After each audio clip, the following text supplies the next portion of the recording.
Die Moer Koffie Express. Elke Saterdag 8 tot 10.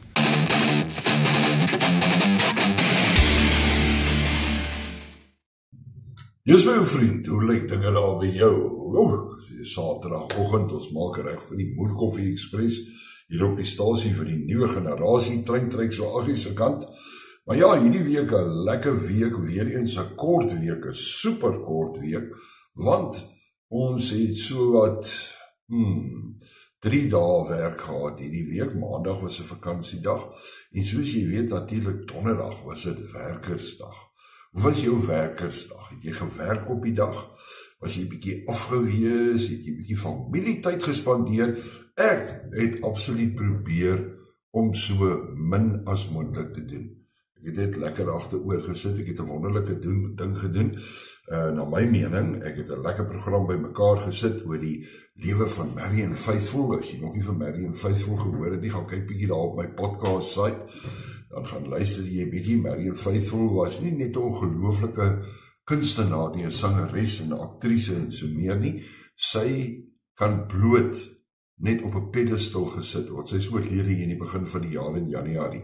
Sy kan op 'n klein troontjie gesit word om te sê, hierdie vrou, hierdie wil gehad om te survive, te oorleef. Maar dan ook in die nuus natuurlik die banke, lyk my die banke word deesdae deur die Prosecuting Authority, die PA, getakel, want hulle hou nie by die basiese wetgewing rondom FICA nie. Ons het gesien, verlede jaar is Capitec so chop op die hand geklap met 'n boete en so meer, en nou is dit natuurlik die ou groote, jy weet, Absa het so uitsa oomblik gehad. Hulle het ook nou 'n bietjie deurgeloop. Ons het vroeër gesien ook Standard Bank. Hulle was ook al in die moeilikheid gewees en natuurlik ook Sasfin Bank. So ja, as jy by 'n bank is en jou bank is nog nie oor die vingers getikkie, wees bly, want ek dink aan die einde van die dag, wie betaal daai boetes? Kyk, ons betaal ons nou rente. Ons is veronderstel om rente te verdien by die bank op ons beleggings en dan moet ons ook rente basies betaal op ons huisverband of wat ook al. So word daai boetetjie so ingewerk en so, ek en jy die verbruiker aan die einde van die dag betaal daarvoor. Ons sal nie weet nie. 'n ander groot kiem blykbaar. Hulle sê dis die grootste verslawing ooit. Dit laat blykbaar die verslawing aan kokaine en crystal meth en al die pilletjies wat nie gesien word as drugs nie, wat die dokters so vir ons voorskryf en so. Dis blykbaar 'n baie groot verslawing en spesifiek sê hulle onder tieners. En dis die verslawing aan jou selfoon, hierdie ding. Hierdie ou baby. Maar nou moet ek om vir jou sê, hierdie ou baby maak aan baie dinge soveel makliker, buite nou om te kommunikeer met mense en kommunikasie te wees die hele tyd. Okay. In my werk, WhatsApp is waarskynlik na my mening die piramide van die 21ste eeu. Dis 'n wonderwerk. Ek dink mense en dalk in die 25ste eeu gaan terugstaan en kyk na die selfone en sê, hierdie mense het fantastiese tegnologie gehad. Ons kommunikeer wonderlik. Maar nou ons kinders, van die vroegste ouderdom af, ek het nou nie meer groen koring op die lande nie, so ek is nie geplaas so baie nie. Maar jou kind van klein dag af, wanneer het hy sy eerste selfoon gekry? Jy weet, hoe baie gebruik hy die selfoon?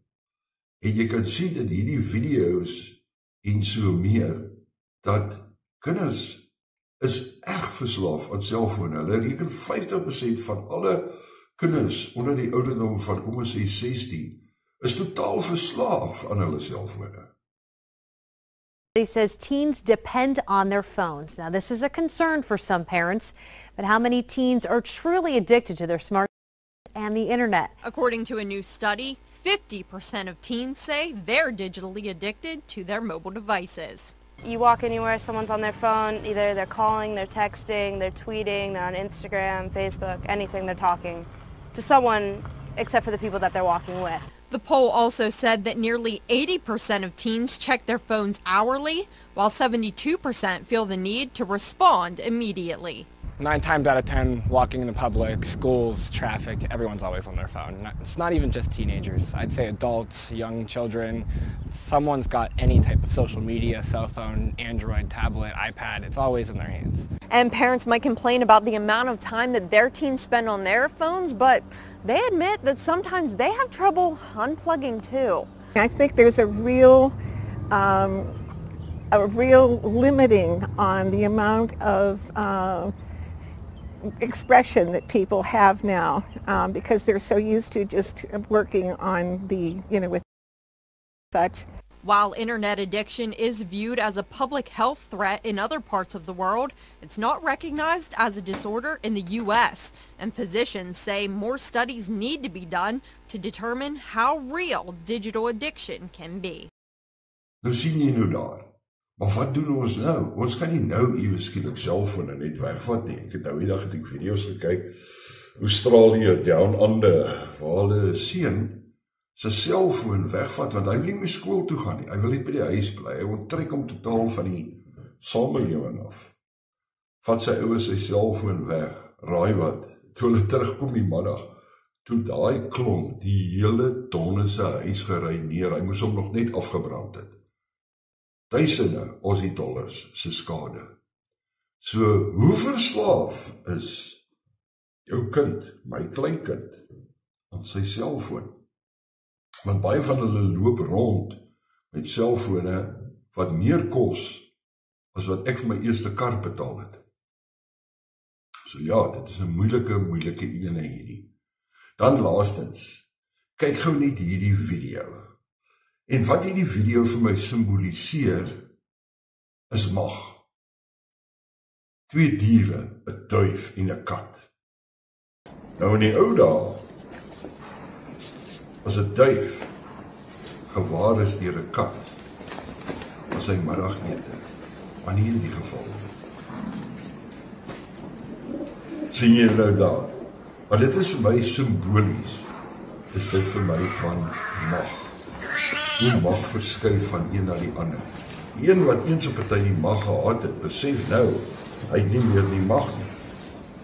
Nou, ons sien onlangs, dat, en dit is waarskynlik goeie nuus, die regering van samewerkende ooreenkoms, ook bekend as die GNU, hier staan in Suid-Afrika, het nou weer eens gesê, ons gaan nou saamwerk. Dis amper soos 'n man en 'n vrou, hulle staan by die agterdeur, hulle is op pad om die huwelik te verlaat.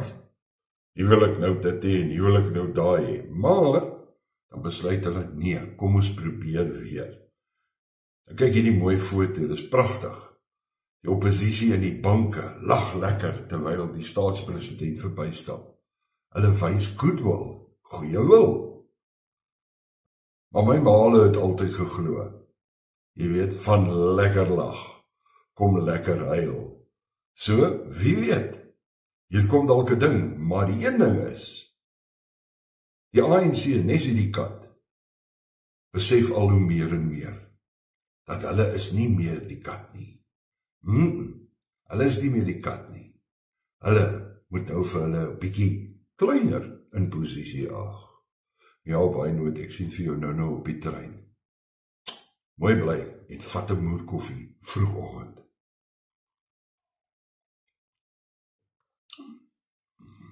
Van ons moer.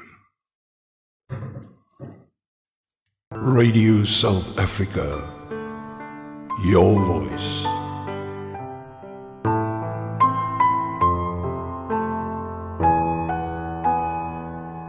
24/7.